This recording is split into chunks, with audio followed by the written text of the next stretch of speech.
what a country should be. United we stand in America, hand in hand in America, together as one in a land that we love. United we stand in America.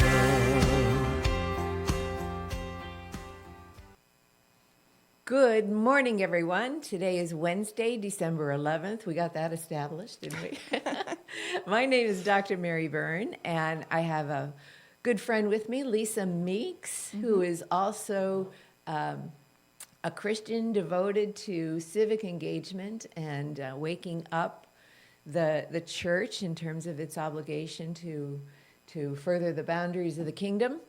And so we're going to talk today about Lisa's personal journey in finding her footing and her confidence in becoming civically engaged to make positive changes for people in the local community. So Lisa is, although she's connected to statewide and national organizations, she's also established her own local organization, which I'm excited to discuss with you a little bit, because what this actually is about is people who make positive changes. And what we're finding here on this show is that what motivates them to do that is being informed by their faith.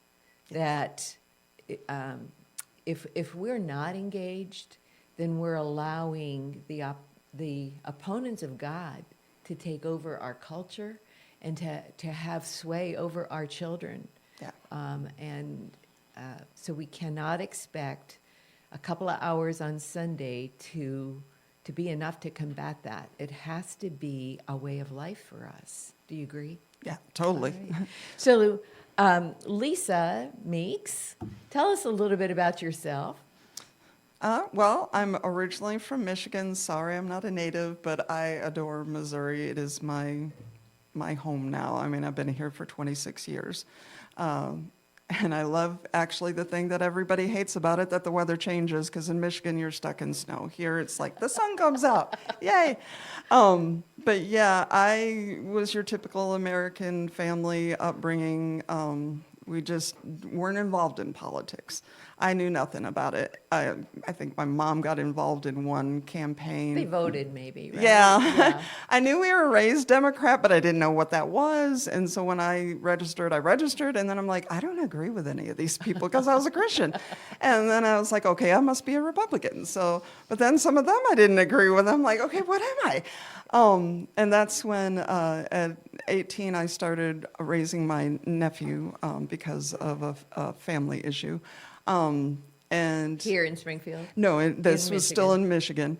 Well, actually, that was Colorado. I've bounced around to a bunch of different states. That's a long story. Anyways, so he's this little baby, and I'm an 18-year-old. I'm like, okay, I might need to know something about the world to teach this child about the world.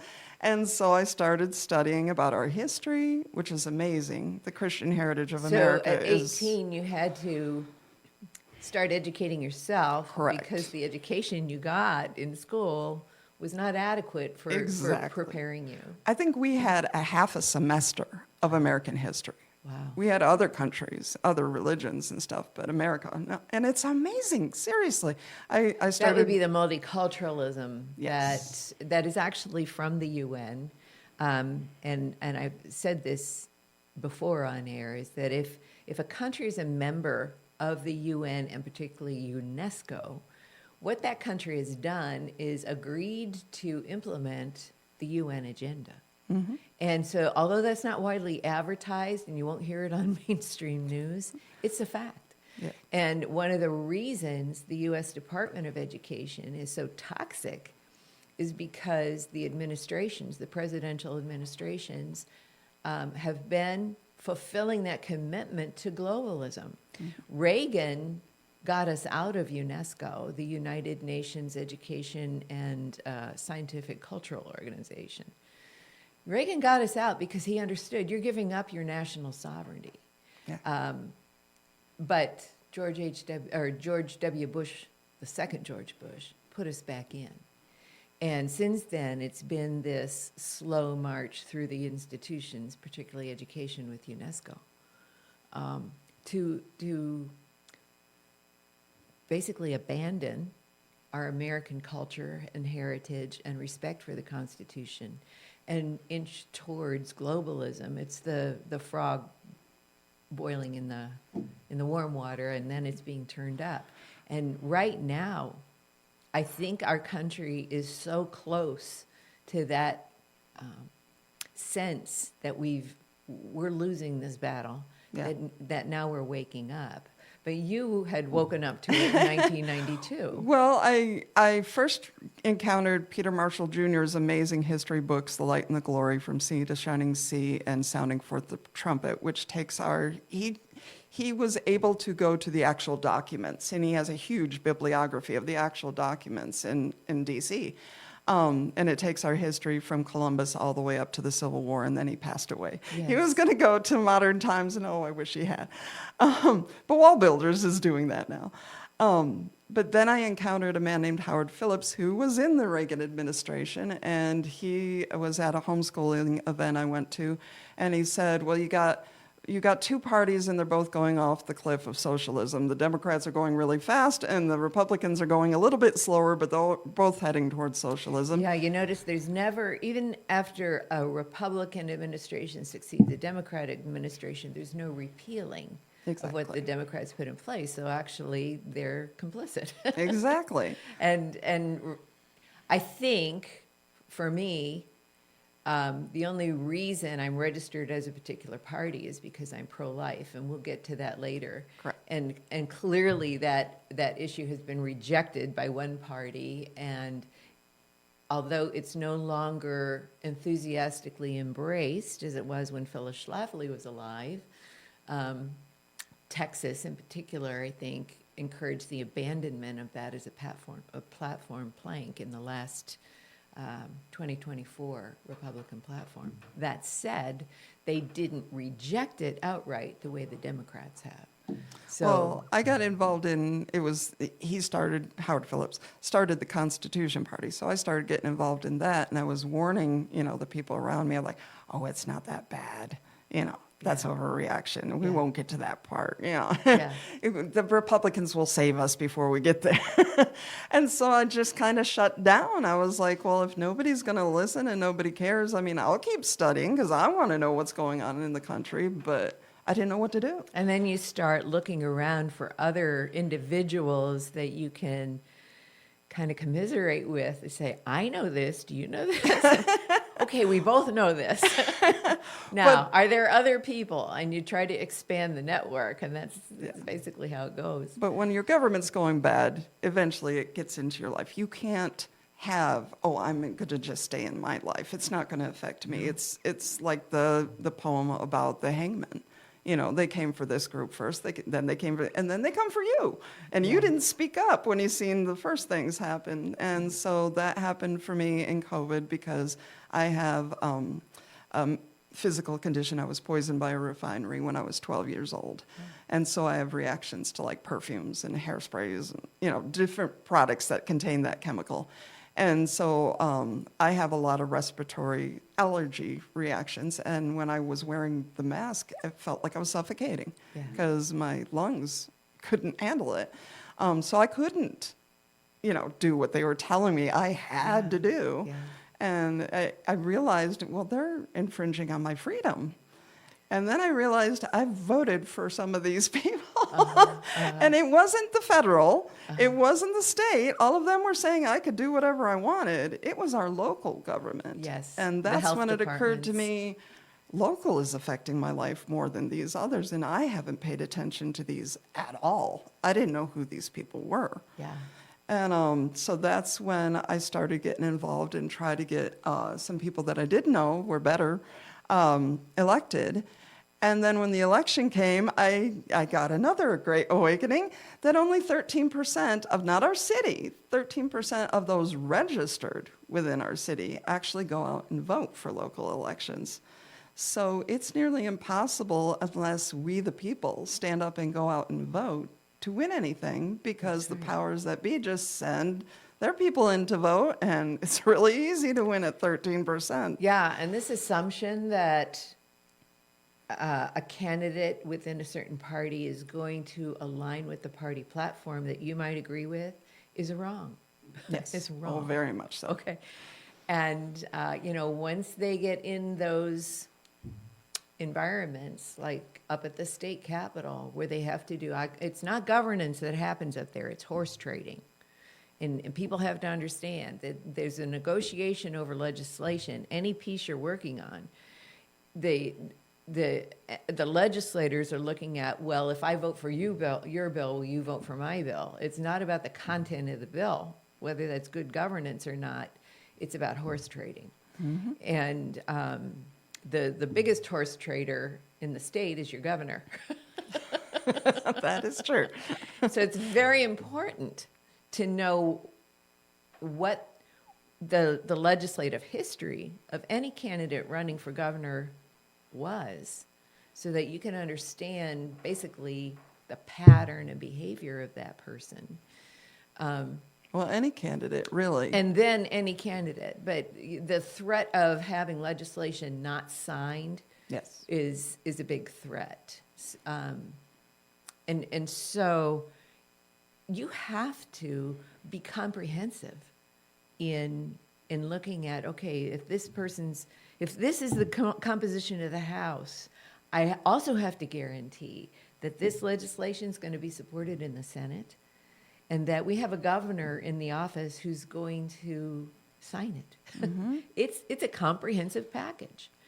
And any one candidate, if it's your state rep of your House district, you also have a Senate district that's even larger that has to get affected. As a matter of fact, I knew senators at the Capitol who would have weekly breakfasts with the representatives that were in the Senate district, so that they could discuss what the constituents were going to support or not support. So as much as the houses have to be separated, they're not. Sure. There's a lot in theory that should go on, but you're always dealing with people. Yes. And they don't actually feel an obligation towards that theory.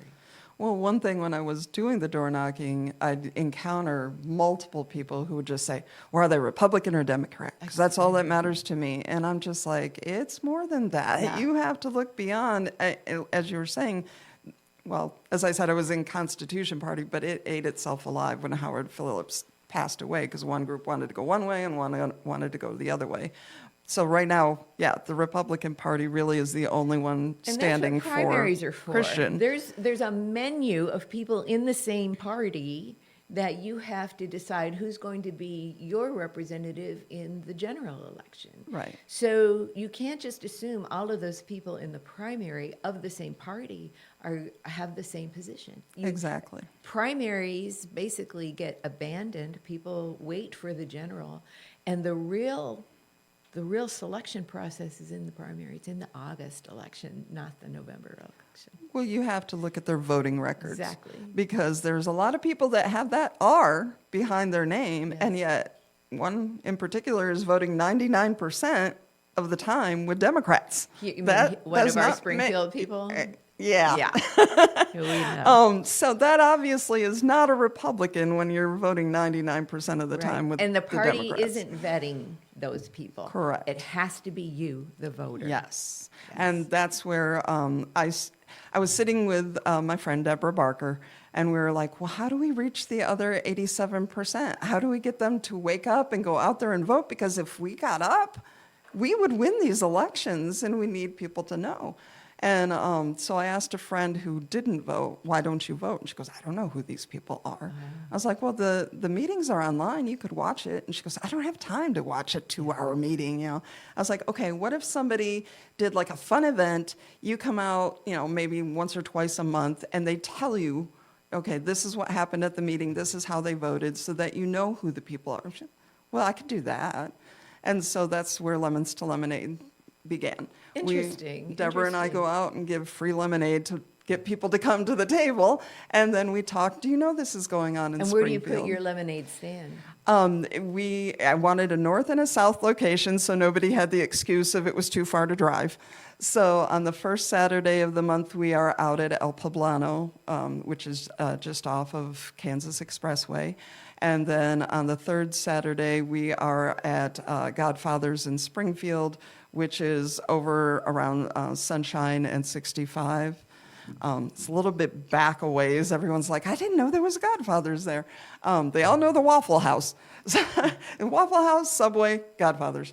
But yeah, it's been really successful. I've had so many people. It's fun to watch their eyes light up like, what? Yeah. This is happening? Yeah. I mean, So it's that personal engagement in conversation. yes. And you are a volunteer.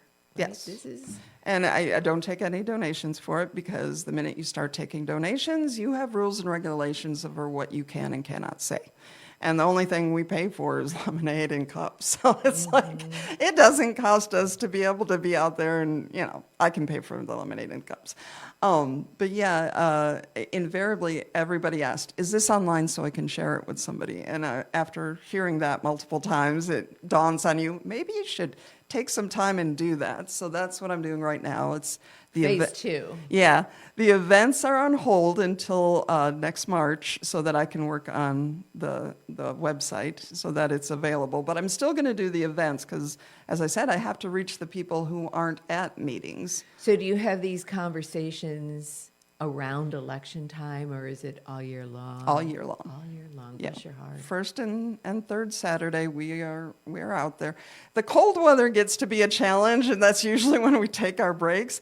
But we sometimes will just pull it into the restaurants. That's why we were in front of a How restaurant. did you come up with the title? How did the name? My friends and I we have a breakfast every Monday morning to kind of compare schedules, like, okay, which event or group are you going to? What's going on this week? So that we cover it all.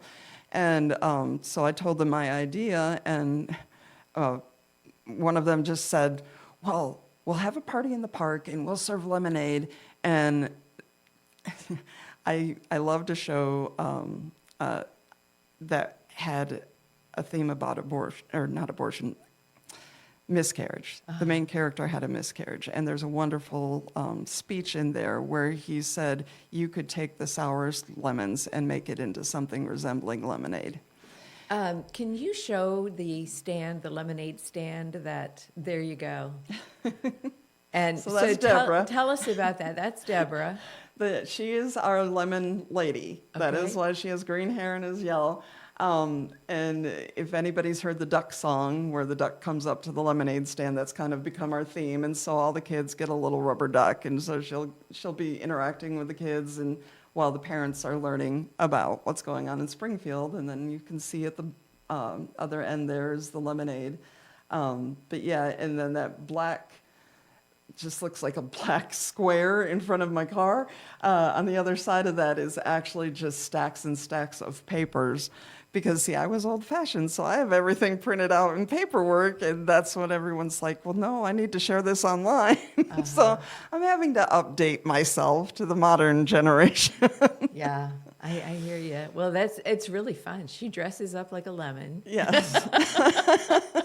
And entertains the kids. I think that's what I appreciate about the civically engaged. I used to call them activists. I want to call them civically engaged people I've met, is that you get a sense that you're not alone, and they're actually fun people. And you don't have to be careful about what you're going to see, because you know in advance, especially if they're in alignment with a biblical worldview, that biblical worldview has already filtered the information in a way that's going to be clean. Should I say? You don't have to be defensive about what you might see. Well, if you believe what the media portrays, if you're conservative, you're boring, you don't do anything fun. Yeah. I mean, Yeah. that's forbidden. So this but is no, this is that's meant really to be great. fun. Wonderful. So I want to read from Matthew 5:13 to 16 to remind our audience of what I mean by a biblical worldview and get your take on how or whether these scriptures were in your head when you were motivated to start Lemons to Lemonade. Matthew 5:13 to 16, you are the salt of the earth. But if the salt loses its saltiness, how can you be made salty again? It is no longer good for anything except to be thrown out and trampled underfoot. You are the light of the world. A town built on a hill cannot be hidden. I think that's important. Yes. You're not supposed to hide in your church walls, Yes. you know. Neither do people light a lamp and put it under a bowl. Instead, you put it on its stand, and it gives light to everyone in the house. In the same way, let your light shine before others, that they may see your good deeds and glorify your Father in heaven. And so the tent idea, being out in the parking lot, is definitely you putting yourself out there on a hill. No, you're not staying home in your four walls. But he's talking to all Christians. Yeah. And really the only way anything will work is if Christians themselves realize, hey, I need to stand up and I need to learn these things too and become involved, because one person can't do it. Right? Scripture says you have not been given a spirit of fear. Yes. And we shouldn't be fearful, because that's the way America is. It's how it's ran. The people are supposed to be aware and keep our government in check. We're not supposed to be afraid of our government. Oh no, they're telling us what to do. We're supposed to be telling them what to do. Exactly. So, Yes. and I learned that actually when I go to a lot of different meetings to try and gather the information for Lemons to Lemonade. And one of the best constitutional teachers I came across was Chris Ann Hall. And Well, how did you come across her? it was actually We the People of Christian County were showing her classes in Nixa. Okay. And so I went there and I was blown away, because as much as I had studied way back in 92, I did not know the things she was teaching. Yeah. And there was So only Chris like, Ann Hall is an attorney, and Yes. she founded a organization called the First Amendment Center. Was that it? I think right now it's called Liberty First Society. Okay. Not to be confused with Liberty First University. Okay, They're yeah, very right. close. Because her idea is liberty first, not just freedom. She makes a difference between those two. Freedom is Yes. just the ability to do whatever you want, which Yes. could include hurting people. But liberty is freedom with morality, that you keep yourself in check, that you don't hurt people, that your rights end where their rights begin. And that's going to be a great segue into what we talk about with Amendment 3, because they call that reproductive freedom. Yes. And it does fit under the category of you don't have to consider who gets hurt with this. Right. It's your freedom to But there was only about 10 of us watching the videos, and I'm like, a lot more people need to see this. So that's where I took on another thing, which is True History Academy, which is every Sunday night at 6:00 at the same Godfathers in Springfield, and it's completely free. You don't have to buy pizza. If you want to, that'd be cool. But I show in their little movie area Constitution classes for the first 3 Sundays, and then movies the last, and then this month there's 2. And so we're having like a fun movie for Christmas, and then usually I try to find a movie that educates. Like this month it's Something to Stand For by Mike Rowe, which is amazing. But yeah, so I wanted to spread that, and now we've studied at least 3 or 4 different versions of constitutional classes. We're in Hillsdale's right now, and then we're going to go back to Chris Ann's. So how many people come? We're about 8 to 10 again. It's very hard to break that barrier. I mean, I let people know, and there's people that say, oh, I'll come, and then for whatever reason, their life gets busy, or they think, oh, this is boring. Chris Ann is not boring. No. She holds your attention, Yeah. and she's very blunt sometimes in what I've she seen says. her in person several times. So, Yeah. But, so yeah, I got involved in that, and then that led me to the Cultural Impact Conference. How did you hear about that? We've basically promoted that here at this show 3 times. before it actually happened. So it was throughout the summer of 2024. We were having guests on who were part of the organization of that conference. And actually that evolved over time too. That was actually a couple of years in the making. The men's prayer group knew that, here's the thing, they knew they needed to get the pastors involved in civic engagement. So they originally were designing the conference to target an audience, and that would be pastors. But what happened with Amendment 3 as a petition drive to get on the ballot, they recognized that what they had been putting in place over time could have a particularly potent impact if they focused on what the dangers of Amendment 3 were. And so you went to that. How did you find out about the conference? Well, some of the people that attend True History had mentioned it. Okay. I also saw the announcement on Team Reach, which Okay, is that's right. what most So of... it's the network again. Yes, the conservatives use as a calendar of what's going on.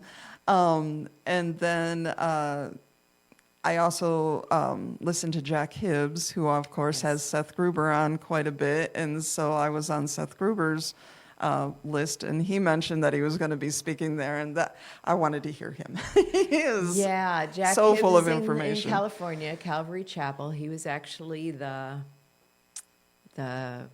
personality who, like you, was moved to try to understand what the church's role was in civic engagement. And Calvary Chapel led the way with that. And so it is a network of churches. Calvary Chapel, we have one here in Springfield. Yeah, that's my church. It is your Calvary church. Chapel, Springfield. How did I know that? You and Angela Romine, who has been on this show, understand that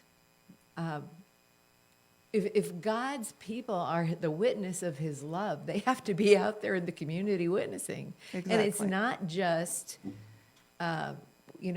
showing the Bible, it's showing what the effects of not having a biblical worldview are. And that if we're going to have a safe, thriving community the way God envisions it for our children, we have to start affecting the policies of that community. The only way to do that is through civic engagement. Right. It doesn't mean you become part of the sludge that's created a toxic environment right now. Well, what we've been talking about, It getting means you to get know, out there and resist it, right? getting Yeah. to know who you elected. Exactly. We had legislative initiatives that would have blocked. I mean, we would have went through the voting process, but Amendment 3 would have lost if we had gotten initiative petition reform passed. And Yeah. all of our legislators knew the importance of it, and Yes, yet they they did. played games. Yes. Yes. So, yeah, that broke my heart. Yeah. The 'Cause- people you did get elected failed. Actually, when I look back on it, it failed at every level because it was such a badly, actually it wasn't, it was brilliantly written. But because it didn't meet constitutional criteria, the way Judge Limbaugh had originally ruled, then it should have been rejected by the Secretary of State's office. Exactly. And then that was after the Senate should have passed that bill to raise the number of signatures necessary to put it on the ballot. So you have your Senate fail, your Secretary of State's office fail, and then you had the Supreme Court of the state of Missouri fail. So you have every opportunity for government to govern well, following its own rules, Yep. and they failed.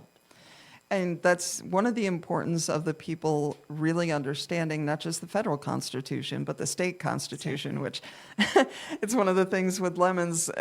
I give out a copy of the Missouri Constitution and the federal. It's in one little book. Mike Moon provides it for us for free. And I can't count how many people have said, there's a state constitution?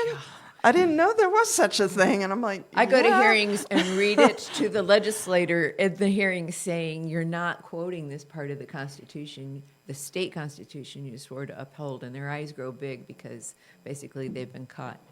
But I want to finish the point I was making, that the real governors of the state are the people. Yes. And when every aspect of your branches of government fail, the real governing structure, and this is why it goes to the vote of the people on the ballot, is the people of Missouri. Mm-hmm. And if you don't get out and vote, you have failed as a governor of your state. Or if you don't understand what you're voting for. Or if you don't understand. Because whenever there's a vote, I'm usually doing what's called electioneering, which is the people that you see outside of your voting place letting you know about the issues that you're going in to vote for, which I encourage you to talk to them. Yeah. They usually have some good information for you. But one gentleman that came to the polls 15 minutes before it closed this last time around said to me, "Why are you against Amendment 3 when women will die if it's not passed?" And I'm like, because that's not true. Yeah. Well, how is that? It was on TV. TV doesn't lie. Right. And I'm sitting here looking at him go, how did you get to be about my age and not know that political ads are almost entirely lies? Somebody's paid to have that message out there. Correct. It's not necessarily the truth. Well, before we get into Kathy Fork at the Cultural Impact Conference and her effect on you, I want to recognize our sponsors of this show, because without them, we would have great difficulty sharing with our audience the stories of people like you who are able to just get up every morning and say, there's something I can do as an individual. And then you make it happen, okay, with God's grace, with God's power. But that's the whole point of this show, is to say you don't have to wait for somebody else to do it. You have to be tapped into that power that says, yes, I'm motivated to bring God's message of love and life, to my community. So the sponsors who help us do this show to share with our audience is Brad Pistow of Trinity Insurance. Brad is a good friend of Lynn Morris, who isn't with us today because he is doing one of his commissioner duties in Ozark and Christian County. But that said, Brad and Lynn go way back, and Brad's been on this show and will be on this show again very soon because his financial services, it's Brad Pistow's Trinity Insurance and Financial Services is actually a kind of ministry to the community to help people feel a peace of mind about their financial security and retirement. So we highly recommend Brad to you. And if you'd like to learn more about the services he provides at Trinity Insurance, his office phone number is 417-581-9222. That's Brad Pistow. And then our second sponsor is Springfield Nissan and Springfield Kia. And we've had their sales manager, Aaron Swanson, on this show. Aaron, again, he's got a faith-informed way that he deals with the customers there at Springfield Nissan and Springfield Kia, and that is to treat everyone with respect and to be truthful with them about the cars they're looking at, the services that Springfield Nissan and Kia can provide in maintaining your cars, and in basically providing a sense of security that when you get in a car, you can trust that what they've told you about the car and the kind of support they can provide for the ongoing maintenance of that car is trustworthy.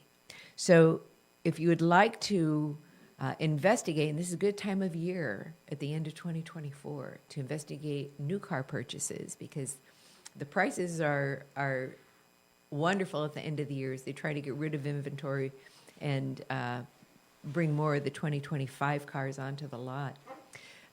Springfield Nissan and Springfield Kia is 417-882-3838. We want to give a big shout out to Aaron Swanson and thank him for his sponsorship here.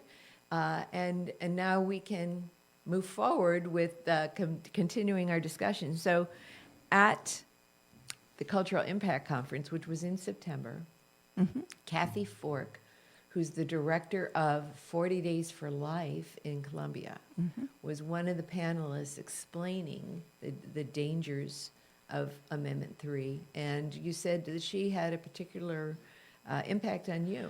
Well, she was talking about the work that they do, which is a prayer vigil, a peaceful prayer vigil outside of the Planned Parenthoods. If you've ever seen the movie Unplanned, it's the true life story of Abby Johnson, Yes. The Planned Parenthood manager who walked away.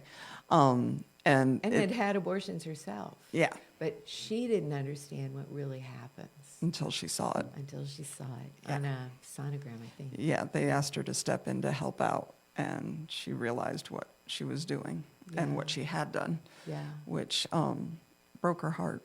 And that is a terrible thing that and women I are think going that's an important through. point. It's not an informed decision for many of these women. And they don't Correct. want you to have all that information. Correct. Yeah. So Kathy, and in that movie, it shows the creation of 40 Days for Life. That's where it began with a man named Sean. And Kathy was speaking about the work that they do and how the influence of just standing there praying. You don't confront somebody. You're not violent. In fact, you have to sign a statement of peace that you will not, if somebody confronts you, you will walk away. And just that presence there, it lowers the people coming in by 75%. That's the Planned Parenthood's figures that Abby gave us, that it would always drop their numbers when somebody was out there praying. And we're also there to help the women because Learn about alternatives. yes, just here in Springfield, the Pregnancy Care Center, I did not realize how many wonderful things they provide for free. My favorite is their program for dads. Yes, that's To support much needed. dads who might be afraid of becoming dads. I think we all get afraid. Like I said, I started the journey because I have this There is newborn. no What do I do with manual. it? All of this is an act of faith. That's what I keep saying. But she said, unfortunately, we don't have somebody to lead a prayer vigil in one of the locations in Kansas City and Rolla, and then she said Springfield. Oh. And those times, and you can feel the Lord tapping you on the shoulder because every time I drove past the Planned Parenthood in Springfield, I kept looking, is somebody going to be out there? I will join them if somebody's out there, and nobody was there. okay. Although I've heard people say they were out there, and I apparently missed seeing them at some point a couple of years ago. Yes. But anyways, I waited all the way till the end of the conference because with all I have to do, I was like, Lord, I can't take on another project. But I went to the table as Kathy and Bonnie were taking it down. I was like, tell me somebody signed up for Springfield. And they're like, no, you want to do it? I'm like, okay. Yeah. And I had 2 weeks to put it together because they do these the 40 days at certain times. Twice a year. Correct. This past one was the September 25th to, sorry. I'm trying to remember. It's been, September 25th to November 3rd. And then the upcoming one is March 5th to April 13th because that's how they came up with 40 days. They did it during the 40 days of Lent. And so that's the time period for Lent for this year. So I In had the to- spring. In the spring Correct. is Lent. How do they get their fall? Do you know? People wanted to do it more than just once a year. Okay. And so some of them do it 365 days a year. Kathy's one of them. Yes. And in They are Columbia, amazing. there's 5 pilot programs for this 360 days a year. And they knew they wanted their very strongest leaders, and Kathy was one of them. Kathy was also the main plaintiff on the lawsuit to stop Amendment 3 from being on the ballot. Correct. And The Thomas More Society argued that case. Judge Limbaugh agreed that it violated the criteria in the Constitution for putting language on the ballot, but when, I believe it was Planned Parenthood, appealed it, it went to the Supreme Court, and we have a different composition of judges on the Supreme Court. The two conservative judges said he was right, Limbaugh was right, and but they were not in the majority, and the liberals majority on the Supreme Court said, no, let it go on. So this has been drug out. The war is not up. The amendment was enacted last Thursday on December 5th. But now that means it's open for challenge again. And Attorney General Andrew Bailey did argue in Kansas City that the current laws to protect women are put in place because the clinics that were providing abortions were actually an endangerment because they were not hygienic. Women were being hurt. I think it's particularly the St. Louis clinic. So he was arguing that this idea that it was the protection of women was false. And the case is still not decided. The judge gave the defendants, meaning the conservatives who want to keep our laws in place. What happened when that amendment passed is that certain laws already in place would be repealed in order to enact that. And that was always Thomas More's argument, is that should have been listed with the petition, and it wasn't. Well, one of the things you mentioned was the sanitary. Yeah. And one of the laws that got passed here in Missouri was that the Planned Parenthood facilities had to meet the same sanitary restrictions that a hospital would. I mean, Makes you would perfect think sense. that would be common sense and that'd be something they'd be agreeable to. But they hated it, and it is one of the laws they're trying to strike down in their current lawsuit. Right. And I mean, think about that. Why would you not want to be sanitary? But that's the point, is that when the amendment was put on the petition, they had to list what laws would be affected by this new constitutional amendment. They didn't list those laws, and the Supreme Court let it go through. Yes. Okay? And that's how Judge Limbaugh said, it doesn't meet your criteria for, according to your Constitution, what must be an informed decision by the public. But the Supreme Court let it through. And this is where, again, we can't sit back and trust the system is going to be faithful to the laws that are already on the books, because Correct. they weren't. And it is an effort. It is a lot of work on the backs of the lowly voter to know what's going on. But if we're going to keep our girls safe, which is the argument they use, you want your daughters to be safe. If we're really going to provide for the safety of these girls, then we need to know really the deceptive practices of the opposition and be on alert for it so that we are engaged when things like Amendment 3 are presented to us.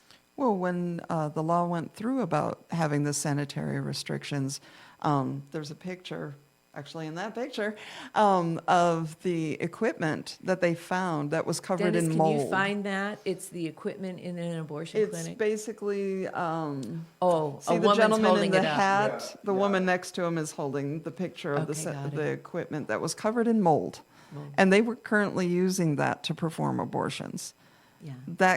That cannot be healthy for that woman. And then let's say something does go wrong, like, she has a complication due to that, or, I mean, even tonsil removal has things that go wrong. Any operation can have things go wrong. Since we passed Amendment 3, the women have now lost their protection to sue the doctor or get any compensation because it clearly says in there that they are not held responsible legally. Yeah. And it doesn't even have to be a doctor. That's another one of the laws that Planned Parenthood has listed to strike down, that it doesn't have to be a doctor to perform these operations. And it's like, that is, if you're caring about women, Yeah. you're not doing that. Don't you want if- the highest standard of care? Yes, you'd Yeah. want the best for them, and they're wanting the least possible means to get their money, So there's still more work to do. yes. The fact is that the need for prayer is still very important. Yes. And you will have another opportunity for your 40 Days for Life. Can you tell us about that?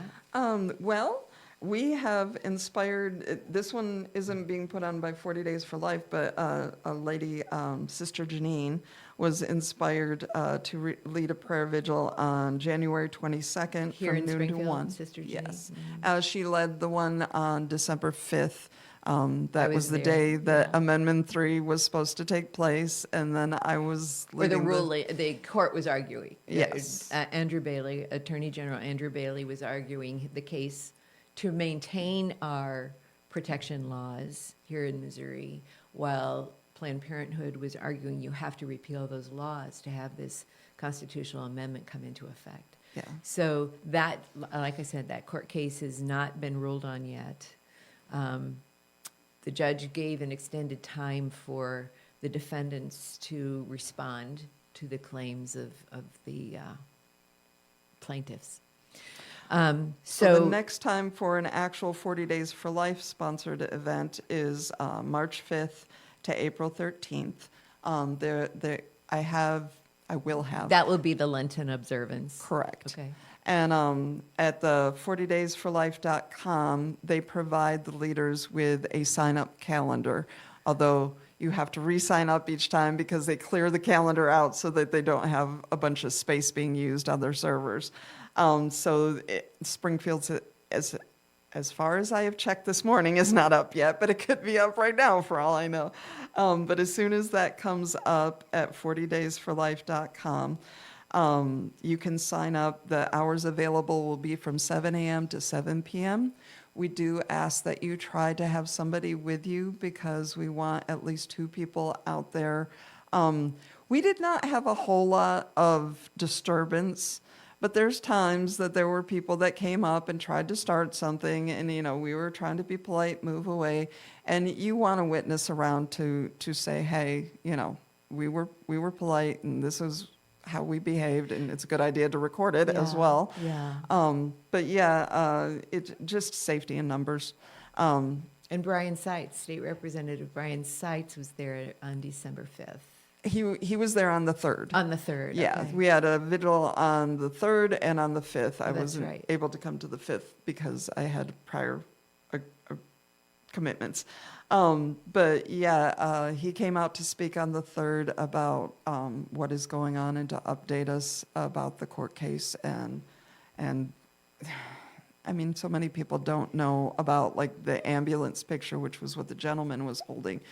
There's so many times that Planned Parenthood doesn't report when these ambulance come and take the girls out. Oh no, nothing happened. Well, then why is she leaving in an ambulance? Yeah, You know? So yeah, there's a lot of things that are not being reported about the health and safety of the women. So we need to continue in prayer. Of course, Lent is about repentance. Yes. And asking God's forgiveness. Yes. Really not just for individuals, but for our nation, because the taxes have supported this. If you're subsidizing an organization, even if you're not giving money directly for abortions, if you're subsidizing the organization that promotes that, then it's an indirect support. And Yes. and that's what I'm told.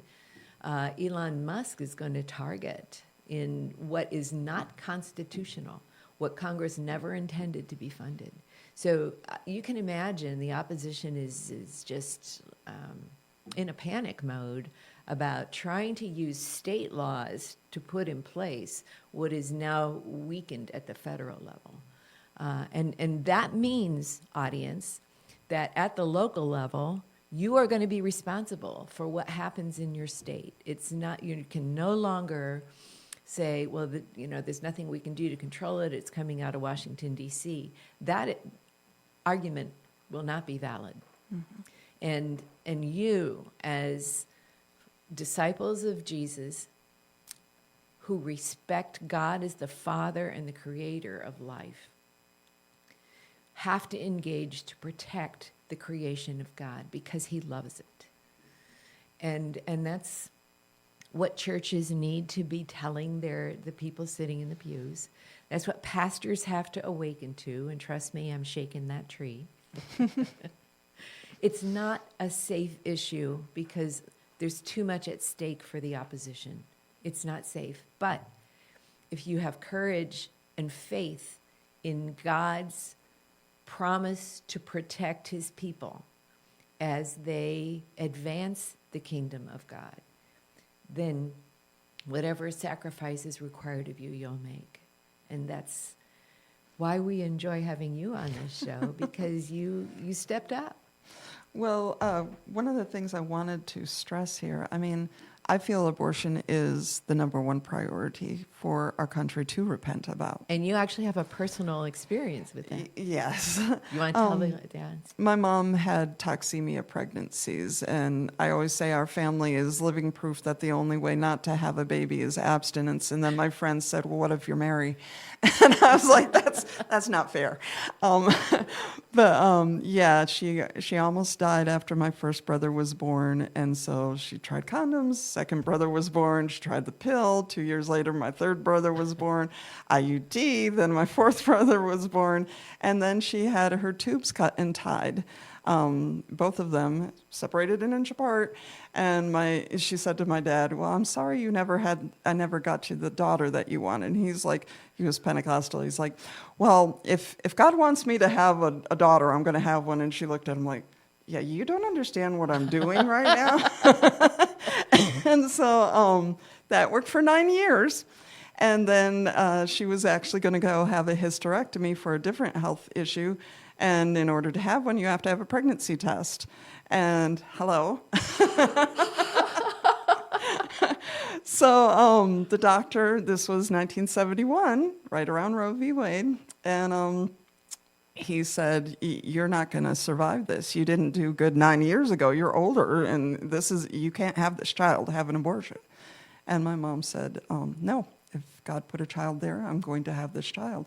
And she survived, and I survived. We were both here. And in fact, when she did end up passing away several years later, I was the only child that took care of her. Everyone else just wanted to toss her into a nursing home. And yeah. I found about hospice care that you can actually take care of somebody in your own home, which I don't know why that isn't promoted more, because it was wonderful.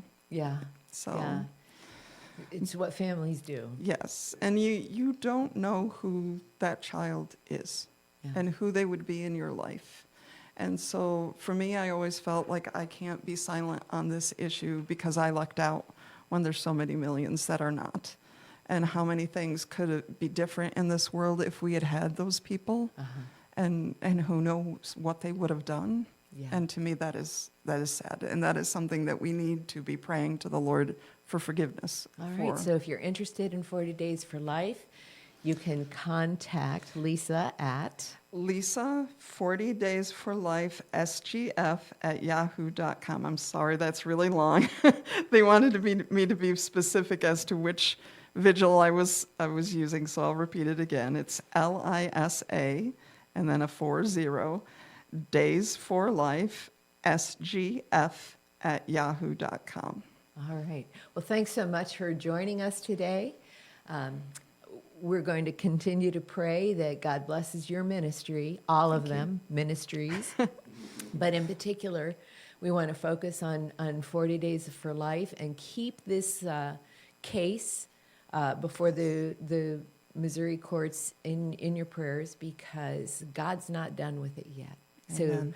So Lynn Morris will be back next week, and he'll have his guests on. I will not be back for the rest of December. I'm going out of town to visit my family for the holidays. So I want to wish you a Merry Christmas and a blessed New Year.